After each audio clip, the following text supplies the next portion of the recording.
వరంగల్ గడ్డపై నేడు బీసీ రాజకీయ యుద్ధబేరి సభ సిద్ధమైంది. Warangal arts and science college ground సాక్షిగా బీసీ కులస్తులంతా తమ సత్తా చాటేందుకు సిద్ధమయ్యారు. ఈ సభకు రాష్ట్ర బీసీ నేతలందరూ కూడా తరలిరానున్నారు. రాజకీయంలో మా వాట మాకు వచ్చేంత వరకు గిరిగీసి కొట్లాడతామని అంటున్న బీసీ జేఏసీ నేతలతో మా వరంగల్ ప్రతినిధి Harikrishna face to face.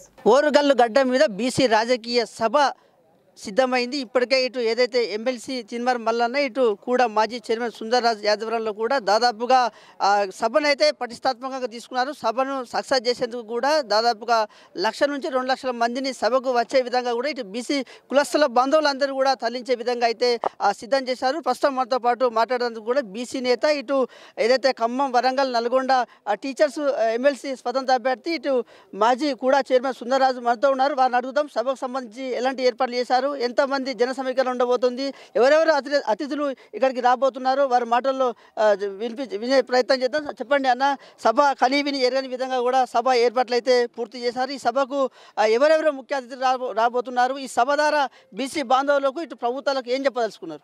BC ప్రజలందరికీ మీలో వచ్చిన చైతన్యానికి చాలా సంతోషంగా ఉంది, హ్యాపీగా ఫీల్ అవుతున్నాం.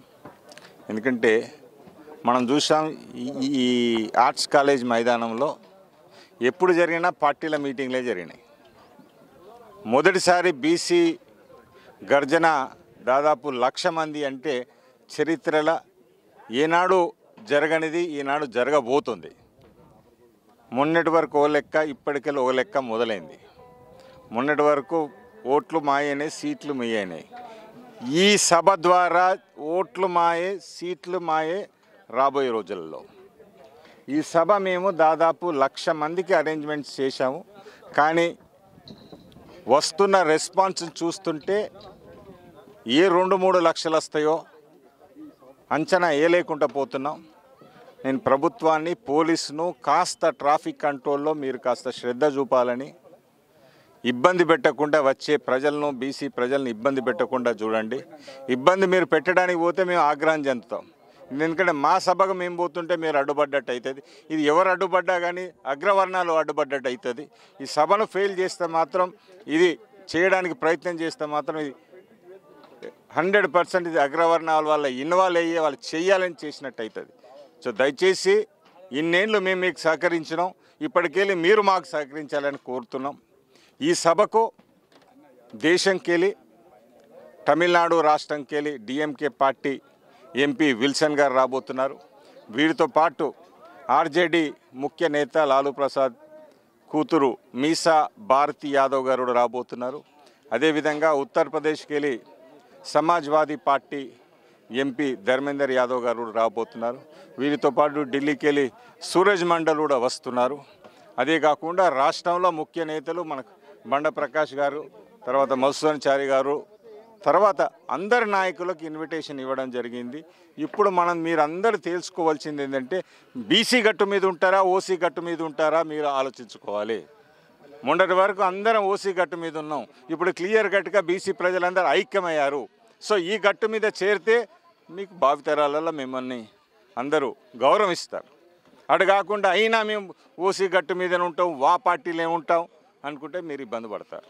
లేదా ఆ పార్టీల అధికారాన్ని తీసుకోండి, రాష్ట్ర అధ్యక్ష పదవులు మీరే తీసుకోవాలి. ఎందుకంటే జనాభాలు మనం ఉన్నాం, ఆడవాడ మనం చూస్తున్నాం కదా. ఎప్పుడైనా మన సభలలో మన కింద ఉండేదే మన అలవాటు, మీద మొత్తం వాళ్ళు ఉంటే ఆ మూలకో ఈ మూలకో ఓ చైర్మన్లో ఎమ్మెల్యే అయితే అవకాశం వచ్చేది. నీకు నాకైతే అవకాశం రాకపోయేది కదా, మెజార్టీ మొత్తం కింద కూర్చునేది. ఇవాళ మన వాళ్ళే మీద ఉంటున్నారు, మన వాళ్ళే కింద ఉంటున్నారు. ఇది ఆలోచించండి. ఇవాళ మన కుల సంఘాలందరికీ ఏనాడు దక్కని గౌరవం ఇవాళ దక్కించబోతున్నాం. మీరు స్టేజ్ మీద కూర్చోబెట్టి మన వాళ్ళను మనం గౌరవించుకుంటున్నాం. ఈ అవకాశం ఎన్నప్పుడైనా తెలియదా, భారతదేశంలో పుట్టి 77 ఏళ్ళైనా కానీ మన కుల సంఘాల నాయకులకు ఏనాడు గౌరవం దక్కలేదు. ఈనాడు మన గౌరవాన్ని మనం ఇచ్చుకుంటున్నాం. నేను అందరినీ రిక్వెస్ట్ చేస్తున్నా బీసీ వాళ్ళని, ఇది మన సభ. మొత్తంగా కూడా ఇటు చిన్మర్ మల్లన్న అయితే అనుకున్నది సాధించే వరకు కూడా నిద్రపోయే పరిస్థితి అయితే ఉండదు. కానీ బీసీ సభ సంబంధించి మాత్రం చాలా ప్రతిష్టాత్మకంగా తీసుకున్నారు. ఇటు 1,00,000 మంది బీసీ బాంధవులందరినీ కూడా ఒకతాటికి తీసుకొచ్చి కూడా బీసీలమంతా ఒకటే అని వాళ్ళ సత్తా చాటేందుకు కూడా ఈ యొక్క సభ నిర్వహించబోతున్నారు. ప్రస్తుతం మనతో మాట్లాడడానికి ఇటు చిన్మర్ మల్లన్న టీం రాష్ట్ర అధ్యక్షుడు రజనన్న మనతో ఉన్నారు. అసలు ఈ సభ ద్వారా ఏం చెప్పదలుచుకున్నారు, సభకు సంబంధించి కూడా ఏం చెప్తారో వాళ్ళ మాటల్లో అయిందాం. చెప్పండి అన్న, తొలి తొలిసారిగా బీసీకి సంబంధించి కూడా తొలిసారిగా ఇక్కడ అతిపెద్ద సభ జరగబోతుంది. Arts and science college ground కూడా అన్ని పార్టీలు కూడా అచ్చొచ్చిన గ్రౌండ్గా కూడా చెప్పవచ్చు. ఈ సభ ద్వారా మీరు ఏం చెప్పదలుచుకున్నారు? సభ సంబంధించి ఇంకా ఎవరెవరు ముఖ్య అతిథులు రాబోతున్నారు? తెలంగాణలో ఉన్నటువంటి 3.5 కోట్ల ప్రజల్లో సగం మంది బీసీలం అనేది లెక్క తెలిపింది. సో ఈరోజు రాష్ట్ర ప్రభుత్వం నిర్వహించినటువంటి సమగ్ర కులగణన సర్వే తర్వాత 55% పైగా బీసీలం ఉన్నామన్న లెక్క తెలియంది. ఆ లెక్కలో ఇక మాకు అన్ని రంగాల్లో రావాల్సింది వాటాలే. సో వాటాల కోసం ఈ పంచాయతీ, ఈ సభ. ఎందుకంటే లెక్క తేలిన తర్వాత కూడా ఈ పంచాయతీ జరగకపోతే మేము చూసుకుంటూ ఉండలేం కదా. కాబట్టి తెలంగాణ రాష్ట్ర వ్యాప్తంగా ఇన్నాళ్ళు కూడా బీసీలకు ఏదో ఇట్లా పడేసి ఇది ఇచ్చినాం అది ఇచ్చినామని చెప్పుకున్నటువంటి రాజకీయ పార్టీల అసలు నీతిని బయట పెట్టేటువంటి ఉద్దేశం. దాంతోపాటుగా ఖచ్చితంగా తెలంగాణ రాష్ట్రంలో ఉన్నటువంటి సబ్బండ బీసీ కులాలన్నింటినీ ఏకం చేయాలనేటువంటి ఒక ప్రయత్నం జరుగుతూ ఉన్నది.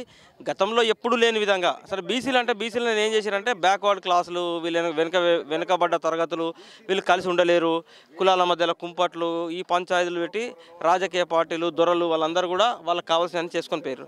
ఇక ఆ పంచాయతీలకు తావులేదు. బీసీ కులాలందరం కూడా కలవకపోతే ఇక భవిష్యత్తు అనేది మనది కాదు, భవిష్యత్ తరాలు మనకు క్షమించాయి. కాబట్టి బీసీ కులాలందరినీ కలుపుతూ అగ్రవర్ణాల నుంచి విడాకులు తీసుకునేటువంటి ఒక సభగా దీన్ని చెప్తా ఉన్నాం. వాళ్ళతో విడాకులు, మా వాళ్ళని కలుపుకోవడం. సో కాబట్టి ఈ సభ అనేది నభూతో నా భవిష్యత్, బీసీల భవిష్యత్తుకు నాంది పలకబోతా ఉన్నది. ఇది మొత్తంగా కూడా మా రిజర్వేషన్ ఎంతో మాకుంది, మా వాటా మాకుంది, మేమే మా నేతలకు ఓటేసుకుంటాము, మా నేతలు మేమే ఎమ్మెల్యేలం అవుతాం, మేమే పాలించుకుంటాము.